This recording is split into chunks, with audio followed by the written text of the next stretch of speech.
affaibli et la nouvelle équipe régionale est au travail et nous avons fait avancer plusieurs projets.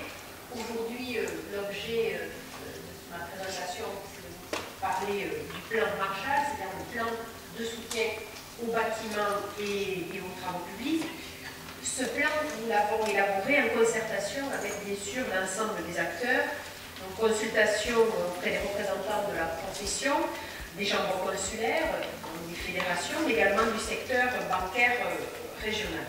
Nous avons maintenant donc, un plan cohérent qui répond aux besoins du secteur. Alors, tout d'abord, pourquoi nous avons souhaité mettre en œuvre ce plan de soutien aux bâtiments et aux travaux publics? C'est rappeler que depuis les 7 dernières années, un quart des emplois ont été malheureusement supprimés dans ce secteur-là, donc il y a une situation de crise forte. Et la compétence de la région, donc vous le savez, la première des compétences, c'est l'emploi.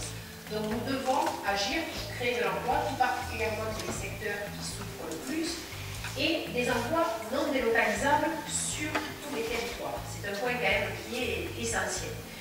Et c'est pourquoi nous avons souhaité que ce plan Marshall soit tout particulièrement à destination des TPE et des PME sur l'ensemble des territoires.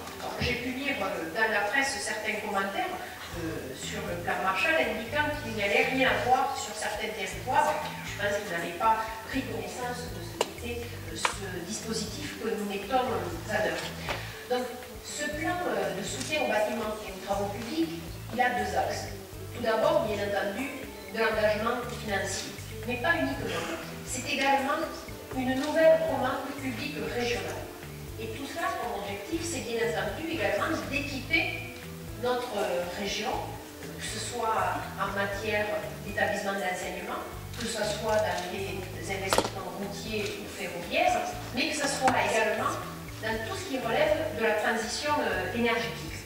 C'est pourquoi j'ai souhaité fortement qu'il y ait un volet qui puisse concerner l'ensemble des habitants de cette nouvelle région et l'ensemble des petites entreprises. Et c'est pourquoi, à travers le dispositif de l'éco-chèque, c'est-à-dire l'aide à la réalisation de travaux de rénovation énergétique des particuliers, nous pouvons en fait toucher les habitants de cette région, de tous les territoires, que ce soit de la Bogne jusqu'à Massat, en passant par la Viole, le cher Jean-Louis, jusqu'à Olette dans les Pyrénées-Orientales.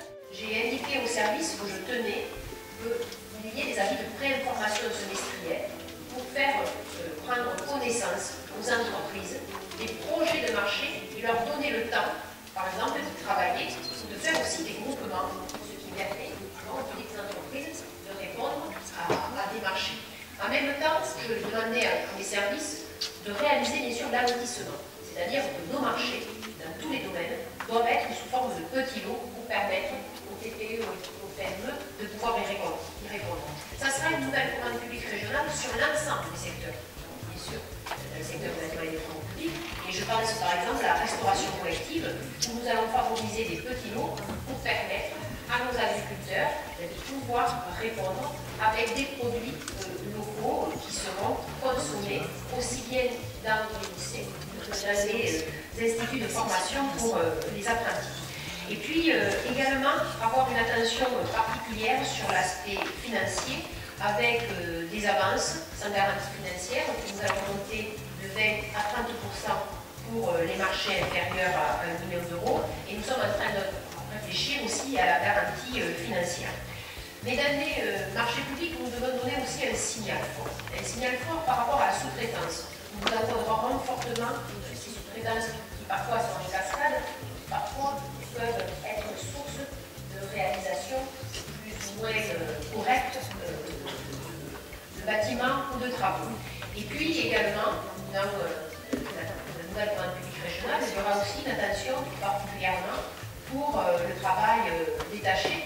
Et nous allons passer, à travers cette nouvelle commande publique régionale, une convention avec les fédérations où il sera indiqué que sur tous les chantiers sous maîtrise d'ouvrage de région, il y aura une information bien sûr de l'inspection du travail pour qu'il puisse y avoir des contrôles.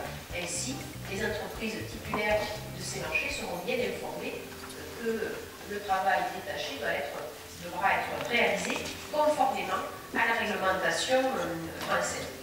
Donc dans cette convention, qui prendra une forme partenariale de la nouvelle commande publique régionale, il y aura aussi une attention particulière pour les techniques innovantes.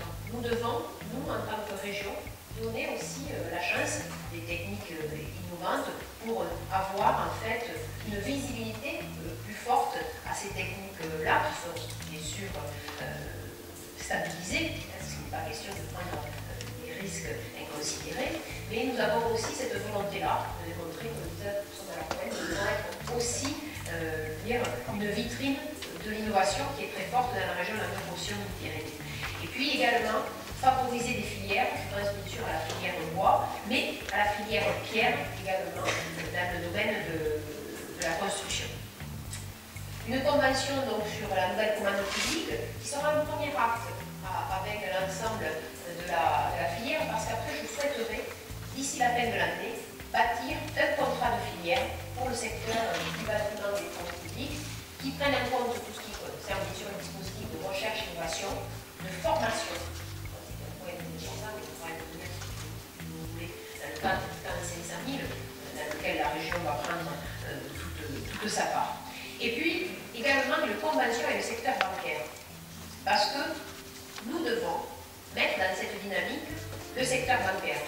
C'est un partenariat, plan Marshall, bien sûr, avec les départements. Chaque président du conseil départemental que je rencontre, je lui fais part de cette volonté d'avancer. Jusqu'à maintenant, tous les présidents du conseil départementaux que j'ai rencontrés, je retrouve vraiment une forte volonté partenariale, bien sûr avec l'État, avec M. le préfet de région, pour lancer rapidement les travaux, mais nous devons, avec le secteur bancaire, savoir bâtir des outils financiers, aussi bien pour le haut de bilan que pour la trésorerie, et nous avons décidé donc de mettre en place un groupe de travail qui aboutira sur une convention de financement où nous signerons avec les représentants du secteur bancaire et la région pour pouvoir répondre aux entreprises qui sont en train de passer d'une phase très difficile à une phase de reprise économique. Et puis également, nous aurons une attention particulière avec les entreprises sur la formation des apprentis, mais également sur la formation des demandeurs d'emploi, parce que nous voulons, à travers ce plan, renforcer les compétences des salariés de ce secteur. Voilà les points essentiels du secteur que nous voulons soutenir, bien sûr le secteur du bâtiment et des travaux publics, et c'est pourquoi j'ai souhaité bien sûr vous saisir sur ce sujet pour souligner là aussi l'information et le dynamisme collective qui se crée, puisque le CISER est un partenaire indispensable pour mener à bien des chantiers que la région va mettre en place. Donc nous avons affecté donc à la mission permanente, puisque nous étions à votre place vendredi dans cet hémicycle, nous avons affecté déjà plus de 20 millions d'euros pour le secteur du bâtiment et des travaux publics. Nous allons mener sur ce plan, comme vous l'avez indiqué, avec le plan de 500 000 pour la formation des demandeurs d'emploi, puisque nous allons nous engager à former 30 000 demandeurs d'emploi de plus. Nous étions à plus de 60 000 sur la région, nous allons monter au-delà de 90 000. Et cela aussi va s'inscrire dans la réflexion que nous allons mener ensemble pour l'élaboration des schémas régionaux, dans ce que j'appelle la stratégie de l'emploi et de la croissance, parce que dans le cadre de cette stratégie de l'emploi et de la croissance, nous allons travailler et sur le schéma régional de développement économique et de l'innovation et de la modernisation, mais également sur le contrat de plan régional pour les formations professionnelles et également sur le schéma relatif à l'enseignement supérieur et à la recherche.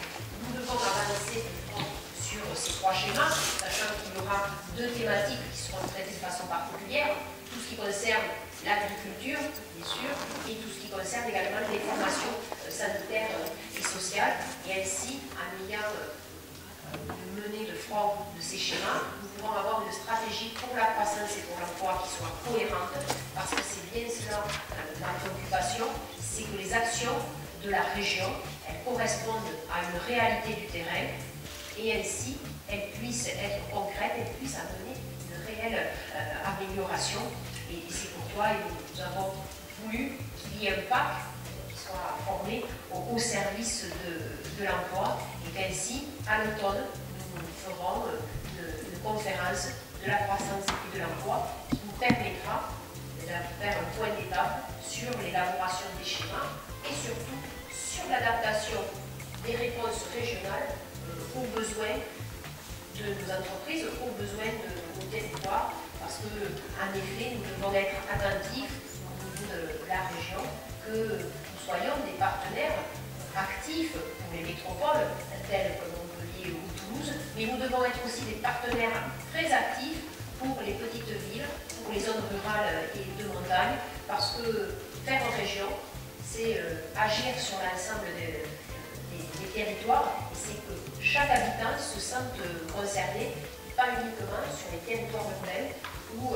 l'attractivité ira un peu plus naturelle, et où je pense que la collectivité publique doit être plus particulièrement présente sur les territoires qui ont peut-être moins d'atouts, et qu'il faut faire reconnaître, qu'il faut surtout faire reconnaître. Voilà, Monsieur le Président, les éléments que je souhaitais porter à la connaissance de votre Assemblée. D'un nom qui sera aussi partagé, porté par le lecteur. Je rappelle à mes collègues que le sondage de 2014 est assez inaperçu parce qu'il a été commandé par les régions. En février 2014, les gens se préoccupaient des municipales, pas des régionales. Les Bretons et de la Bretagne, donc 93% des personnes sondées, on dit que les Bretons avaient non porté par. Que la Bretagne était portée par les Bretons. Mais juste après, il y a un nombre de 3 régions à la première peloton qu'on n'attendait pas. 13% des personnes sondées identifient quelle région? L'Alsace, Midi-Pyrénées, Languedoc-Roussillon, les petites villes construites depuis 30 ou 40 ans, on donne un sentiment d'appartenance à la fois au Languedoc-Roussillon et à Midi-Pyrénées. C'est là on va trouver le mot de la future région de Saint-Paul. Ça est certainement aussi une carte. Les collègues souhaitent intervenir sur le plan Marshall. Aguilez, Jean-François Agrain, Parti des Gobert. Bien, Président, merci de me passer la parole. Aux forces ouvrières, nous avons été très attentifs à votre intervention, Madame la Présidente. Il est vrai qu'à l'heure où les collectivités territoriales sont confrontées à une baisse de l'investissement, personne ne l'ignore, c'est avec plaisir que nous avons pu entendre le développement, la présentation de ce plan Marshall, parce qu'il ne faudrait pas rajouter de la crise à la crise. Et le fait d'avoir une politique forte en matière d'investissement, comme vous nous l'avez présenté aujourd'hui, 800 millions d'euros, essentiellement avec plusieurs axes, mais essentiellement sur le BTP et les travaux publics, avec une réactivité, que je notais que les appels d'offres dès mars 2016, c'est important. Eh bien, ça nous paraît très important. J'ai noté également en tant qu'Audois l'infrastructure, les travaux sur l'aéroport de Carcassonne, plus que jamais important. Sur le port La Nouvelle, le Tréodébique, tout ça, ce sont des vecteurs économiques, des infrastructures de vecteurs économiques très importants. Également, sur l'innovation, vous avez abordé la volonté de mettre l'accent sur l'innovation. Nous y sommes très favorables pour faire dans la mesure où nous sommes persuadés que la compétitivité des entreprises de notre région s'expliquera au niveau de la capacité à innover et non pas trop souvent comme on le voit sur la baisse du coût du travail. C'est comme ça que nos entreprises seront compétitives au niveau de notre région. Et puis, ça c'était plutôt sur le fond, sur la forme. J'ai bien noté, dans une région où nos entreprises, les TPE, représentent 80% du tissu économique, il était important de faciliter l'accès au marché public. Et notamment, j'ai bien noté cet avis de pré-information pour que ces TPE, 80% du tissu économique de notre région, puissent s'organiser et puissent postuler, ça, et notamment par le biais des petits investissements. Ça me paraît très important. Voilà quelques réactions comme ça à la volée, mais nous sommes favorables à ce plan Marshall. Merci Marc, Jean-François Agrain pour le groupe CGP, puis Patrick Gobert pour la PRPP, Gérard Ramon, TGPMU et le groupe.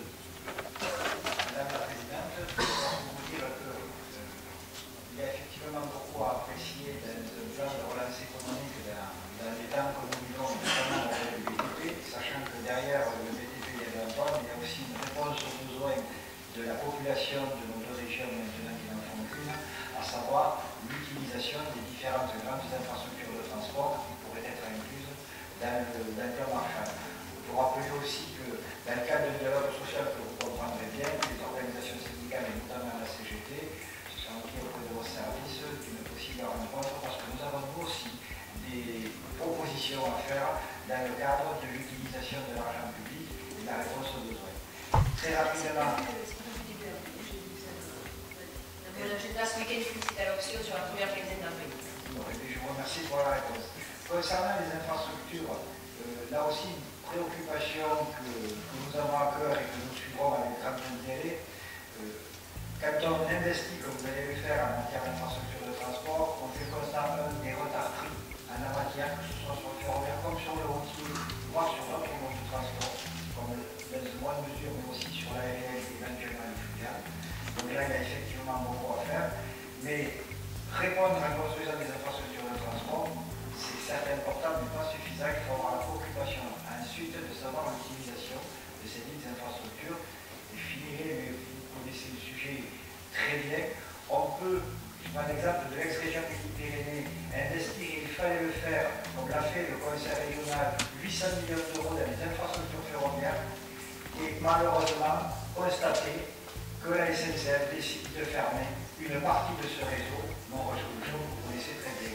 Donc investir dans les infrastructures, c'est nécessaire, mais avoir le souci derrière qu'elles soient mieux utilisées par ceux qui ont à répondre aux besoins des populations tous les jours, c'est aussi plus long. Patrick Gobert. Madame la Présidente, je représente la Fédération des élections publiques.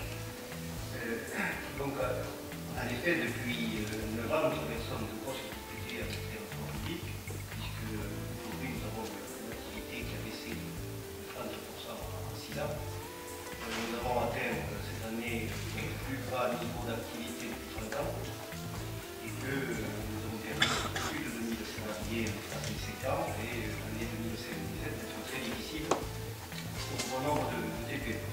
Comme l'a précisé le président, le CESER fait pas mal de démarches à cet effet, donc on a signalé ce problème de bâtiment à l'école publique, et c'est vrai que nous attendions auprès de grandes ordres une conférence sur l'investissement public.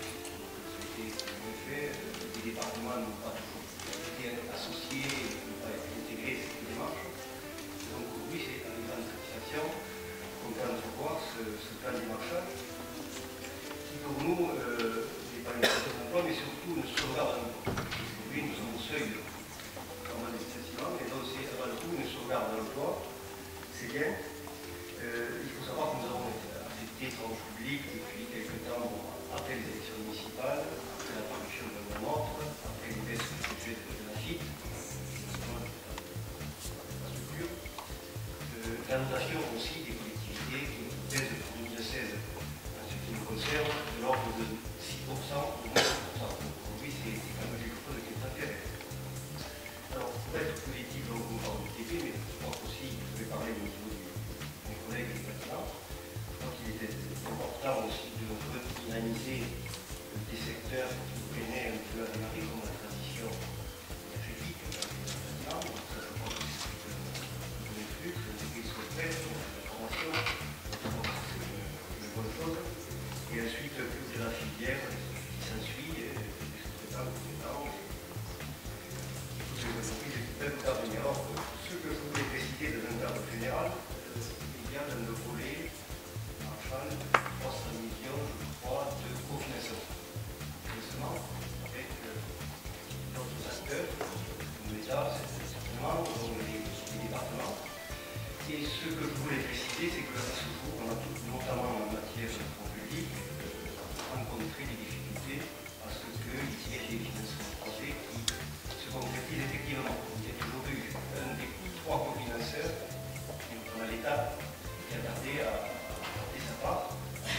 automatiquement a eu l'effet de bloquer les projets. C'est un fait de repère en 2015. Ça a été les temps précédents. Et donc j'attire votre attention à cet effet. Donc il y a le dernier mandat, je crois que le président Malfi s'était substitué à l'État pour avancer dans cette situation. Et je crois qu'il faut être sensible à ça parce que c'est vrai qu'aujourd'hui, malheureusement, les fonds sont là, mais ne sont pas utilisés à cause de ces problèmes-là, notamment au niveau des PME. Ensuite, je vais revenir sur les démarches auprès des entreprises, notamment des TPE. En ce qui concerne les offres qui sont proposées, moi j'avais une idée assez hier, vous avez parlé d'innovation, je crois qu'aujourd'hui il peut y avoir innovation dans la public, il peut y avoir innovation dans les présentations d'offres, et il faut laisser la possibilité de présenter des variantes à chaque contributeur qui permettent de faire valoir un intérêt soit économique, social, soit environnemental. Ça permet aujourd'hui, avec des entreprises qui sont sensibles aussi à la production de CO2, de pouvoir faire. Donc ce n'est pas automatique dans les marchés publics. Et enfin, vous l'avez pas dit, mais je pense que ça va rentrer dans les clauses qui peuvent toucher le social et l'environnemental, c'est les clauses d'insertion des salariés dans les chantiers du vie. Ça, je pense que c'est une bonne chose, ça se pratique déjà. Donc, il y a deux articles sur le marché public, c'est l'article 14 et 33. J'attire aussi une attention particulière, c'est que ces dispositifs qui sont à mettre en œuvre, aussi faut-il bien les préparer. Il y a une assistance aussi à la mise en application de la vérification pour que ce ne soit pas uniquement une contrainte pour l'entreprise, mais une opportunité. Travailler sur les régions, c'est de créer en effet la région pour avancer à part de l'État, des travaux qui sont techniquement prêts puissent être lancés. Et concernant en effet les clauses sociales, quand j'ai été au gouvernement, j'ai finalisé la loi sur l'économie sociale et solidaire qui comprend même tous les critères sur économiques, sociaux et environnementaux. Donc bien entendu, que j'ai rappelé au service de la région l'importance dans le choix pour le mieux disant, pas le moins disant, pour le mieux disant, bien tous les aspects d'insertion, d'impact carbone soient également pris en compte, mais il faut qu'on ait des dispositifs qui soient simples d'accès et qui ne créent pas des usines à gaz. Voilà. Je crois Ramon, rapidement, et Jacques Plane. Madame la Présidente, puisque le président demande de faire rapidement, je vais essayer de faire rapidement. D'abord, lors de votre élection en tant que président de la région, vous nous avez annoncé le plan Marshall. Chose que nous avions accueillie avec satisfaction, mais bien entendu, avant de nous prononcer, nous attendions que vous donniez le détail et aujourd'hui, c'est comme le fait, on va considérer que finalement, vous avez abordé l'ensemble des problèmes, et évoqué notamment que vous serez très attentive au travail détaché. Et les questions que vous pouvez poser, vous pouvez être très rapide, Madame la Présidente, vous avez évoqué, et ça c'est quand même la cerise sur le gâteau, que vous feriez une convention avec le secteur bancaire et la région pour participer au du bilan et à la présentation des entreprises. Parfois, je suis étonné, mais c'est extrêmement intéressant, car c'est vraiment ce que nous attendons.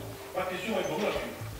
Lors de la fusion, l'addition des deux Césaire, il a été créé des postes de vice-président délégué absolument spécifiques. Et notamment dans le cadre de ce Césaire pour la présidente, il a été créé le poste de vice-président chargé du financement des entreprises. Dans le cadre de l'élaboration de la convention secteur bancaire région, l'intention de faire participer le Césaire à notre démarche. Tout à fait, nous pourrons en effet faire participer le vice-président à la charge de ce sujet sur ce travail que nous allons mener. Là, le groupe de travail va se réunir pour la première fois à la fin du mois.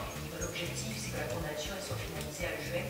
En effet, on pourra vous associer aux travaux. Puis je suis ravie de voir que vous avez évolué sur votre avis sur le plan Marshall, parce que les propos que vous avez tenus à France 3 sur ce plan Marshall, qui pour le moins négatif. C'est une bonne chose de voir qu'il y a une évolution. Je ne peux pas dire dans la présidentialité du vice-président, parce que nous ne savions pas quel était le fond du plan. Quand on conclut à la fin, parce que ça marche bien pour les petites entreprises, je trouve que la conclusion vous dit ravie. Voilà. À tous mes chers miséricordes, Jacques Plane, Fédération régionale du bâtiment. Oui, eh bien écoutez, pour nous, Madame la Présidente, j'ai déjà eu l'occasion de vous rencontrer lors d'une séance de travail. Et lors de cette séance de travail, je vous avais dit que vous aviez raison d'engager ce plan Marshall sur le bâtiment et les travaux publics. Vous avez raison d'une manière économique tout d'abord, et je tiens, vous l'avez dit un peu à la sphère privée. Aujourd'hui, je profite de pouvoir vous le dire dans la sphère publique et avec un parterre de journalistes. Vous avez raison parce qu'un emploi direct dans le bâtiment, c'est un emploi et demi créé en plus qui vivent de cet emploi et c'est 5 personnes qui permettent de vivre, que ce montant permet de... Pardon, ça permet à 5 personnes eh bien, de vivre de cet emploi. Donc vous voyez qu'économiquement, c'est très important et que bien sûr, eh bien, nous avons la formation sociale aussi à assurer à travers le bâtiment et nous avons l'apprentissage, tout ce qui est insertion, comme l'a rappelé mon confrère DTP, et bien entendu aussi la formation. Je voudrais aussi rappeler que dans le bâtiment, il y a très peu de salariés qui sont aujourd'hui payés au SMIC et que souvent, ce sont des compagnons avec des coefficients qui démarrent du 210, 230 et 250 et que donc nous recherchons effectivement des personnes qualifiées et non pas des personnes comme ça peut être dans d'autres secteurs qui seraient uniquement des personnes au premier niveau de qualification. Ensuite, bien sûr, cela nous permettra aussi, et nous avons d'ores et déjà rencontré votre vice-présidente à l'environnement, pour régler un problème qui est cher à la profession, le problème des déchets du bâtiment. Le problème des déchets du bâtiment qui, effectivement, eh bien, quand on le prend avec un recyclage actif, peuvent passer avec pratiquement 100% de résultats et peuvent se recycler entièrement pour venir après resservir de nouveau à ce même bâtiment. Renforcer, bien sûr, le tissu d'entreprise dans les territoires ruraux. Je suis issu d'un territoire rural, je sais que vous aussi, et je ne me fais pas, bien sûr, aucun souci en ce qui concerne votre volonté d'irriguer partout. Et irriguer partout, c'est nécessaire, et je voudrais simplement vous dire que les derniers logements, dans le dernier résultat de 2015, eh bien, les 2/3 des logements ont été construits sur les métropoles de Toulouse et de Montpellier. Cela veut dire effectivement qu'aujourd'hui, prioritairement, ce sont les territoires à côté de ces métropoles qui doivent bénéficier d'un plan Marshall qui nous permettra de développer l'emploi et, comme vous le souhaitez, les TPE et les PME. La PME, c'est le poumon du bâtiment, c'est le poumon de l'entreprise et c'est ces entreprises-là qui pourront déclencher l'emploi. Je crois que vous avez bien compris qu'il faut les aider, notamment avec les banques, parce que malheureusement, depuis de longues années, les banques nous ont fait défaut et nous avons eu beaucoup de problèmes à pouvoir mobiliser simplement des prêts de trésorerie ou même des prêts d'investissement. Je crois que le plan Marshall va être une formidable aubaine en cela, va nous permettre de rebondir, va nous permettre enfin de retrouver des carnets de commandes, de donner du travail et de l'avenir à nos salariés, de préserver ce que nous avons et bien sûr d'en former d'autres dans ce cadre-là et d'aller de l'avant avec vous, Madame la Présidente. Et j'en terminerai en vous disant eh bien, que la profession du bâtiment que je représente aujourd'hui à travers le Languedoc-Roussillon et les Midi-Pyrénées, eh bien, cette profession sera toujours à vos côtés pour vous aider et vous soutenir dans la réalisation de ce plan. Merci, Madame. Merci à vous, ce qui permet de saluer au passage les efforts que vous avez fait dans les métiers du bâtiment et du droit public depuis 5 ans pour tenir les gens dans les entreprises qui ont le temps de charge secondaire avec des hauts niveaux de qualification. On va retrouver quelques retours aujourd'hui, ça va être très important pour vous, à l'ensemble des efforts que vous avez fait. Et Léon Gonzalo, puis Jean-Marie Besse, Pierre Darmou, pour 2 minutes. Oui, 2 mots, rapidement. Je ne suis pas un spécialiste des bâtiments et des travaux publics, mais parce que je voulais quand même saluer le plan Marshall que vous avez présenté, parce que ça développe l'emploi. Ça engendre de l'emploi dans cette région, et c'est bien qu'il y ait de l'emploi non développé. formidable, c'est bien que c'est un événement majeur. Et ce que je voulais souligner, c'est qu'au-delà de la réalisation de travaux repris par les gens qui représentent les entreprises de travaux, moi je voudrais souligner l'autre versant de ce plan Marshall, qui est la partie insertion, mais ça va être un autre fort, vous avez souligné, votre ministère avait déjà souligné les liens de ça. Je voulais mettre l'accent sur la formation. Vous avez dit que une des conditions nécessaires, non pas suffisantes, mais une des conditions nécessaires, c'était l'implication de l'entreprise dans le système éducatif et en particulier dans l'apprentissage. C'est un point très important, l'apprentissage, une formation dont on a déjà dit ici beaucoup de fois que c'était une formation adaptée, que je souhaiterais qu'à cette occasion, on essaie de tirer l'apprentissage vers nous, faire en sorte que l'apprentissage sorte de ce qu'il est majoritairement aujourd'hui, une formation de niveau relativement plutôt simple. Donc, profiter de cette occasion pour impliquer véritablement les entreprises de départ, les centres de formation de l'apprentissage de marche quotidienne complémentaire de profiter de cette démarche-là et de cette occasion pour faire en sorte que l'apprentissage prenne une expression qu'il mérite, c'est-à-dire une formation qualifiante qui tire vers le haut les gens qui sont donc voilà, je vais faire remarquer que ce plan n'était pas que de la construction des murs, des pierres, etc. Il y avait aussi derrière une action sociale importante parce qu'il était non délocalisable, parce que ça reste aussi à la jeunesse de notre région pour la faire progresser. Juste pour vous donner un élément d'information, après-demain, je rencontre Madame la ministre de l'Éducation nationale, Mme Vallaud-Belkacem, et dans l'ordre que nous avons, c'est bien sûr aussi de développer tout ce qui concerne l'apprentissage en liaison avec le service public régional de l'orientation, parce que là, je peux proposer que dans le cadre du service public de l'emploi, n'ayant pas le service public de l'emploi d'un côté, le service public régional de l'orientation de l'autre, qu'il y ait en effet le secteur économique, le secteur de l'éducation nationale et la région, je représente, qui puissent travailler ensemble. Parce que pour l'apprentissage, il faut aussi que nous soyons plus réactifs au niveau de l'orientation. Il faut que nous donnions une autre image de l'apprentissage. Rappeler que ce sont des beaux métiers, c'est-à-dire en communication, mais pas uniquement. C'est aussi faire connaître nos instituts de formation. C'est côté d'un autre sillon qu'ils ont transformé l'appellation de CFA, l'Institut de formation pour l'apprentissage, et je trouve que c'est une très belle transformation parce que cela donne un côté plus valorisant. Et quand même, quand nous visitons, par exemple, j'ai visité récemment l'Institut de formation pour l'apprentissage en Rivesaltes, orientale, je peux vous assurer que ce sont des établissements qui sont de grande qualité, comme j'ai pu en visiter également à Cahors, où nous avons voulu créer les meilleures conditions possibles pour accueillir les apprentis, pour les amener vers des études qui peuvent être de niveaux différents, mais dans tous les cas, dans une insertion professionnelle qui est très élevée. Donc ça, il faut savoir le rappeler aux parents et aux jeunes. En fait, en tant que vice-président délégué à la formation professionnelle et à l'apprentissage, je suis ravi de tout ce que je viens d'entendre. Et vous avez fait le lien aussi avec le plan 500 000 qui doit démarrer d'ici la fin du mois. Et j'en profiterai pour glisser quelque chose que j'ai déjà dit à Béatrice Lévrier et à Christine Pujol, c'est que je représentais le Césaire au très fort de Languedoc-Roussillon, ce qui n'était pas le cas pour notre pays. Et je pense que l'ensemble des Césaires souhaiterait être représentés dans le futur projet. Merci. Merci, Gabriel. Oublié, Pierre. Jean-Marie Bess, pour le confort. Alors,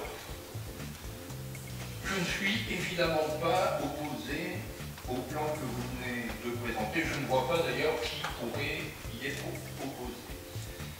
Mais c'est votre propos premier qui a affecté ma sensibilité républicaine et qui me fait réagir. Vous avez dit que l'emploi, tout à fait au début de votre propos, que l'emploi était la première compétence de la région. Alors non, les textes qui régissent les conseils régionaux ne font pas de l'emploi la première compétence de la région. Que la formation professionnelle, et certes, la formation professionnelle pour l'emploi soit sa première compétence, oui. Alors qu'un conseil régional puisse, et même doive, dans les temps que nous vivons, mettre au rang de sa première préoccupation. L'emploi, je ne conteste pas du tout. Pas du tout. Ce qui me fait réagir, c'est que les régions sont en train de devenir des entités très puissantes. Je lis attentivement les publications de l'Association des régions de France. Je vois que dans ces publications, les régions ne cessent d'essayer de s'engouffrer dans les politiques que l'État, que celui-ci, hélas, devrait continuer à conduire et qui ne conduit plus toujours autant qu'avant, peut-être par défaut de moyens, d'ailleurs peut-être pour de bonnes raisons. En fait, ce que je souhaite dire là, c'est que je ne souhaite pas que la France devienne une fédération de régions, je souhaite que ça reste une république. Serge Grabier, toujours dans la République, et 40 pour Juste, moi je voudrais revenir sur 2 points. Le plan Marshall, moi, la présidente, je relève que vous avez pris l'engagement de campagne et que vous l'avez fait l'application, et on ne peut que s'en réjouir. Vous avez associé les consulaires, c'est vrai, vous l'avez présenté. On aura, pendant la construction de ce plan, pendant l'année, l'occasion de se rencontrer parce que le chèque envoyé par la région au particulier, il faut en trouver une réactivité beaucoup plus forte qu'aujourd'hui. Ça, on l'améliorera. Vous avez parlé des emplois détachés, c'est très bien si vous arrivez à veiller à ce que les choses se passent en régulière. Et ensuite, la sous-traitance qui est vraiment très problématique au niveau des entreprises. Je rappellerai que les entreprises du bâtiment, dans cette grande région, c'est plus de 95% des entreprises artisanales au niveau qui existent. Vous avez plus de 80%. Ensuite, sur l'apprentissage, je voulais rassurer mon audience parce que nous faisons beaucoup de communication sur l'apprentissage dans cette grande région, que ce soit la région beaucoup. Par contre, effectivement, nous avons mis en place l'université des métiers de l'artisanat au niveau régional. Nous allons le faire avec nos amis du Languedoc. Nous l'aurons, c'est fait. Nous le ferons la même année. Par contre, je voudrais dire à Mme la Présidente qui va rencontrer Mme la Ministre. Nous bloquons tout simplement sur un problème, si vous voulez, formation de nos jeunes dans l'entreprise artisanale. Pourquoi? Parce que nous avons des chefs d'entreprise qui ont une compétence technique, une qualification professionnelle, mais qui n'ont pas un bac plus 2 ou bac plus 3. Alors quand nous voulons former des jeunes en licence professionnelle niveau 2, eh bien nous ne devons nous battre sans cesse pour arriver à, dans quelques cas très précis, à pouvoir faire venir des jeunes dans ces entreprises artisanales par des relations. Moi, ce que je voudrais tout simplement, je me réjouis des propos. Tout le monde dit que l'apprentissage, c'est l'excellence. Il est grand, bien mieux.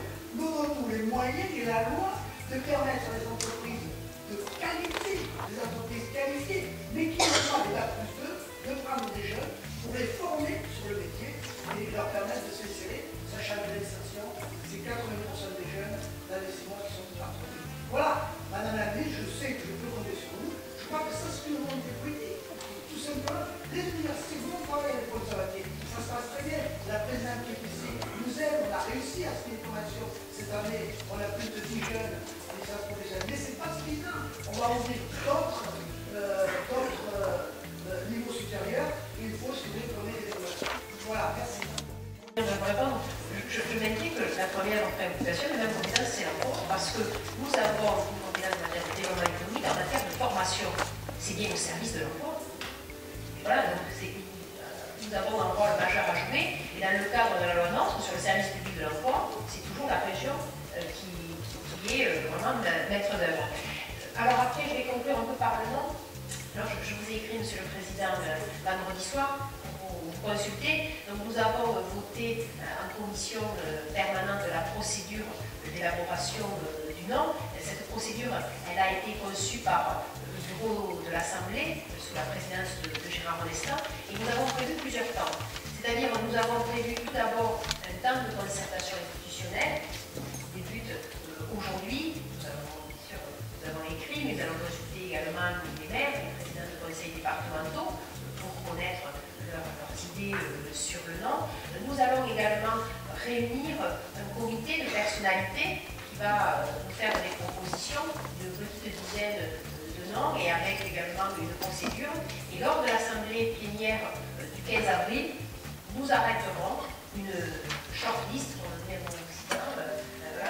liste courte de 3 ou 4 noms qui sera soumis là à la consultation citoyenne. Donc consultation citoyenne par voie électronique, mais pas uniquement, également par support papier à travers le journal de la région, qui permettra de recueillir un avis. C'est ce que nous voulons faire. Alors ce matin, j'étais sur une antenne télévisuelle qui m'a indiqué, et vous voyez, Alsace ou Nord-Pas-de-Calais, Picardie ont choisi leur nom.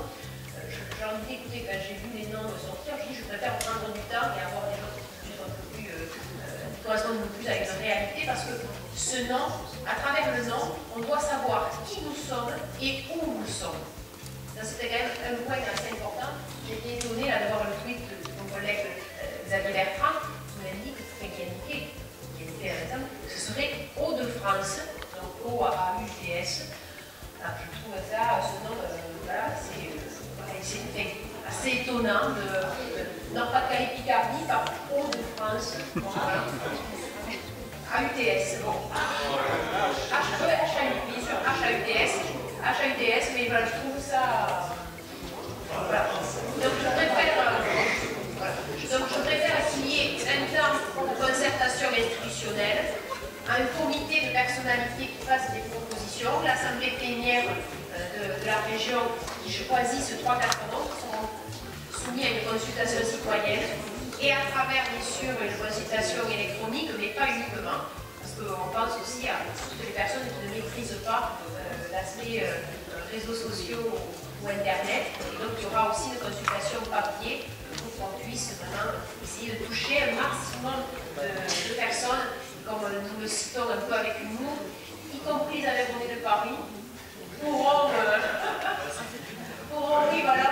participer, mais également, de façon plus sérieuse, les lycéens qui seront sollicités, parce que nous devons penser justement à la jeunesse, à cette nouvelle génération qui doit pouvoir être sollicitée sur ce nom qu'ils auront apporté dans les prochaines années, et qui doit fédérer, qui doit donner un signal aussi à l'international. Je pense que c'est cela, le point important, c'est un nom, nous sachions qui nous sommes et où nous sommes. Je pense que c'est avec des valeurs de bon sens qu'on peut avoir un nom fédérateur et un nom limitateur. Voilà.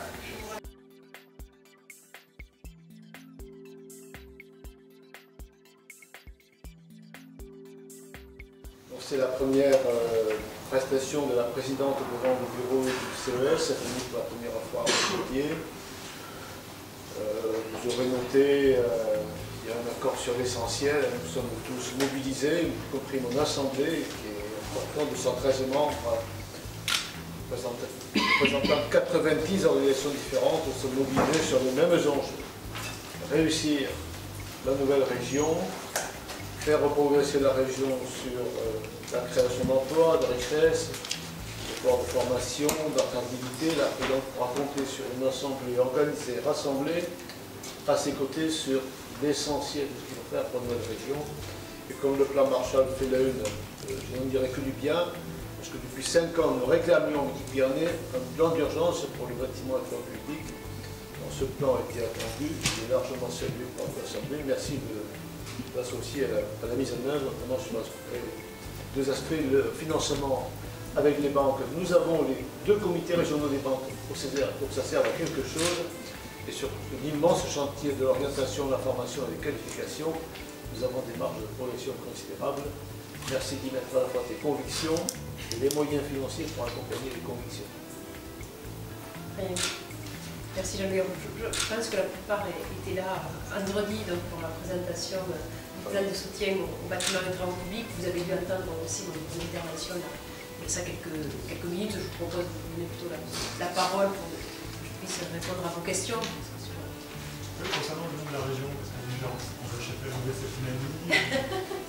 Oui, je ne pense pas qu'il n'y aura pas cette dynamique dans la procédure du nom de la région que nous avons voté lors de la commission permanente de vendredi. Nous avons proposé en fait un processus en plusieurs temps qui a été élaboré par le bureau de l'Assemblée sous la présidence de Gérard Onesta, avec tout d'abord un temps institutionnel. Donc je vais écrire aux maires, aux présidents de conseils départementaux, au président du Césaire. La lettre est signée depuis vendredi soir pour recueillir leur avis. Dans le même temps, il va y avoir un comité composé d'une trentaine de personnalités qui va nous faire des suggestions de noms, également une méthode de concertation. Et puis, donc le 15 avril, nous allons délibérer lors de l'assemblée plénière sur une courte liste qui sera de 3 à 4 noms, 5 maximum, que nous soumettrons à la consultation citoyenne, consultation citoyenne électronique, mais également papier, pour recueillir le maximum d'avis. Donc nous allons aussi consulter les lycéens et les apprentis pour connaître leur avis sur le sujet. Et de même, tous ceux qui aiment la région Languedoc-Roussillon-Midi-Pyrénées pourront s'engager dans cette consultation. Alors, comme je le dis avec humour devant un Aveyronais, même les Aveyronnais de Paris pourront donner leur avis sur Languedoc-Roussillon-Midi-Pyrénées, parce qu'il faut que ce soit un nom qui fédère, qui parle à l'international, c'est-à-dire à travers ce nom, il faut savoir qui nous sommes, il faut faire savoir qui nous sommes et où nous sommes. Et ça, c'est un point important. Donc j'ai vu que certaines régions avaient beaucoup avancé sur des propositions qui me semblent un peu étonnantes, mais bon, chaque région choisit sa procédure. J'ai vu que maintenant c'était Hauts-de-France. Voilà. On n'a pas de Calais-Picardie. Donc on devrait échapper ici à des noms un petit peu... Oui, non, on ne va pas être Bas-de-France. Vaut mieux Sud de France, oui. Non, on ne va pas être au midi de la France non plus. Pourquoi pas garder ce nom, puisqu'il y a déjà les logos, la communication, tout est fait. Languedoc-Roussillon-Midi-Pyrénées, tout simplement. Non, c'est long. Trop long. Non, c'est trop long. Languedoc-Roussillon-Midi-Pyrénées. Pour moi, c'est du terroir, ça veut bien dire ce que ça veut dire. Nous allons mettre en forme la note débattue et votée ce matin, qui est la réponse officielle à l'État et aussi notre contribution à la saisine de la commune de la région. Nous allons travailler sur les critères qui doivent prédéterminer le nom. Nous avons retenu 7 critères et procédé par 2 évacuations, la septimanie et l'occitanie. Les critères, c'est l'histoire, la géographie, la culture, la notoriété, l'attractivité et le sentiment d'appartenance. On a fait travailler les meilleurs historiens géographes de la région qui ont la mémoire des choses. Nous avons consulté les grands acteurs économiques, y compris les cadres dirigeants d'Airbus, société mondialement connue qui travaille à l'international. Quand vous avez des avions, vous faites venir des Chinois ou des Japonais, puisque maintenant ils vendent aux Japonais à Toulouse. Depuis la Chine ou le Japon, où est-ce que vous nous situez? Eux, ils connaissent Paris. Ce qui est connu et retenu, une excellente surprise, ce sont les Pyrénées, c'est aussi le sud de la France, ou le Midi. Et le Midi, on n'est pas seul. Le sud, il n'y a pas que nous. La Méditerranée mondialement connue, on n'est pas propriétaire. Donc, l'addition de ces 7 critères nous fait chuter sur des choses assez basiques. Il faut trouver, avec 2 termes, dans la dénomination d'aujourd'hui, ce qui pourrait être la dénomination soumise au suffrage des habitants et soumise à l'arbitrage de l'État par décret. Le Languedoc, ça correspond à l'histoire. Ça couvre, depuis Toulouse jusqu'aux portes du Rhône, une immense partie du territoire. Comme nous avons évacué la question de la langue, nous, la première, c'est le français. L'occitan est combattu par une partie. Le roussillon, le catalan du Nord ne s'y retrouve pas. Par contre, tout le monde se retrouve, c'est la domination des Pyrénées. Dans ce cheminement-là, il y a une suggestion qui saute aux yeux. Quand on lit bien la conclusion, c'est Languedoc et les Pyrénées ou les Pyrénées et Languedoc. Et quand vous y ajoutez les marques, j'ai découvert, toi aussi peut-être, le deuxième salon Villy-Sud. La conjugaison du premier bassin viticole au monde. Inauguré. Voilà. Et le tourisme qui va avec, le sud de France ne peut pas être minimisé. Donc pour y loger après des sigles qui portent les produits de la région internationale, avec une dénomination qui porte l'histoire et la géographie, les Pyrénées qui sont une identification, et même au Gascon du Pioche, on voit le sommet des Pyrénées, pourrait permettre de réunir du monde. Nous, c'est les préconisations que l'on fera. La procédure avancée par la région permettra de choisir un nom. Alors c'est vrai que les nordistes ont choisi Hauts-de-France. On ne va pas tomber dans le sud de France, sauf pour les produits internationaux. Il faut capitaliser ce cas très fraîche pour cette région. Non, mais tu as raison, sur Sud de France, il n'y a pas de débat. C'est une marque que nous allons garder parce qu'elle a une vraie notoriété, et tout particulièrement sur les vins, sur les produits de l'agroalimentaire. C'est vraiment un dispositif qui est très très intéressant pour le développement à l'international, et sachant que nous aurons voilà, une possibilité d'avoir Sud-Ouest pour tout ce qui est vin du Gers, oui, foie gras. Voilà, parce qu'à travers Sud de France, il va y avoir une déclinaison Sud-Ouest. C'est vrai que Sud de France continue à être l'étendard pour l'international de notre région, et tout particulièrement les produits viticoles et agroalimentaires.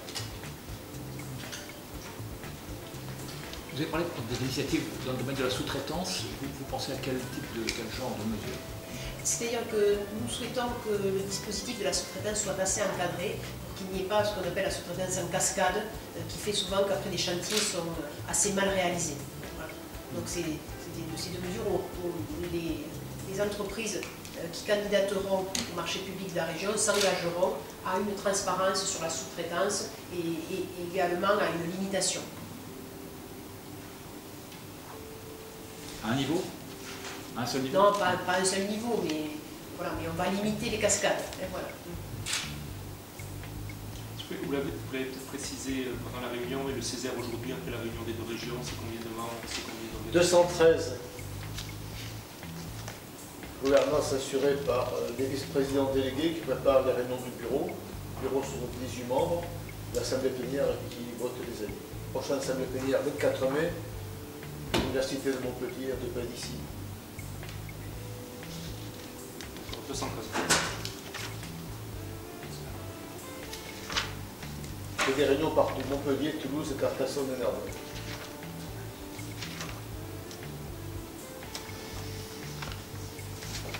Vous avez tous eu le dossier de presse sur le plan Marshall?